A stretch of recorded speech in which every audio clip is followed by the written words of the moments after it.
Salam sejahtera bagi kita semua. Perkenalkan, nama saya Desfri Melton.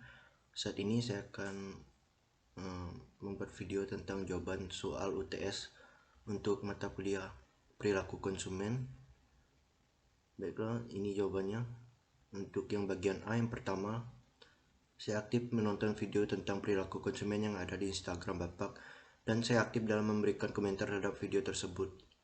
Judul dan pembahasan sebagai berikut. Yang pertama, dengan judul proses penelitian konsumen dalam konteks perilaku konsumen, isinya tentang bagaimana kita memahami pentingnya konsumen dan manfaatnya bagi perusahaan, departemen kita, dan juga konsumen itu sendiri.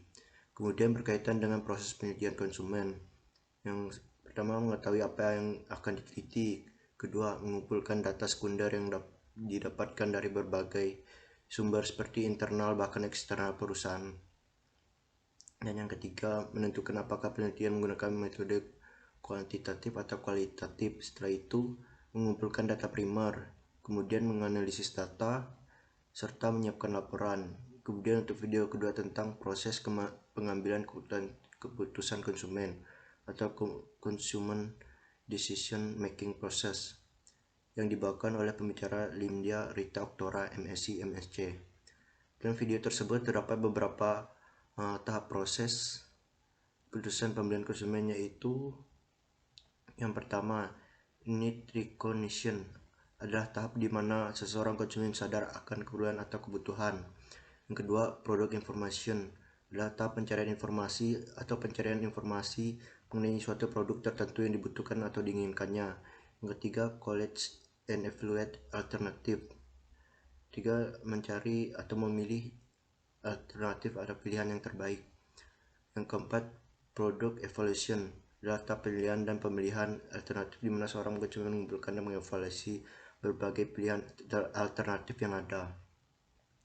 Kemudian untuk yang soalan kedua, yaitu manfaat yang saya dapatkan ketika menonton video perilaku konsumen, yaitu saya mengetahui bagaimana cara memperlakukan konsumen yang dengan baik, kemudian memahami sifat-sifat konsumen yang berbeda-beda dalam menentukan keputusan pembelian, dan bagaimana mereka menentukan keputusan saat melakukan pembelian. Untuk yang bagian B, yang pertama, hubungan motivasi dan kebutuhan, yaitu motivasi kerja manusia itu berbanding paralel dengan kebutuhannya.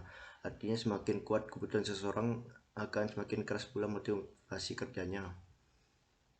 Kemudian untuk yang kedua, faktor-faktor yang mempengaruhi keputusan membeli suatu produk, yaitu yang pertama faktor budaya sosial, pribadi, dan psikologis konsumen. Setelah itu ada juga faktor pendukung lainnya, yaitu harga, kegunaan, brand, dan kualitas produk. Untuk yang soal yang ketiga, konsumen dapat dikatakan sebagai rasional apabila membeli produk dengan memikirkan kegunaannya. Kemudian konsumen dikatakan sebagai irasional apabila membeli produk tanpa memikirkan dan mempertimbangkan fungsi atau kegunaannya. Dan yang soal yang terakhir, yaitu keputusan pembelian sepatu yang saya pakai. Jika saya membeli sepatu, saya memikirkannya terlebih dahulu apakah sepatu tersebut penting dan berguna atau tidak. Setelah itu saya akan memikirkan adalah pemilihan brand dan kualitas, kemudian model melalui artikel atau berdasarkan postingan orang. Setelah itu saya akan menentukan apakah sepatu yang saya pilih sesuai dengan budget yang saya terapkan. Jika sesuai, saya akan membelinya. Jika tidak sesuai, saya tidak akan membelinya. Sekian jawaban saya atas soal UTS mata kuliah perilaku konsumen. Jika ada kata-kata maupun video saya yang salah, saya mohon maaf. Terima kasih.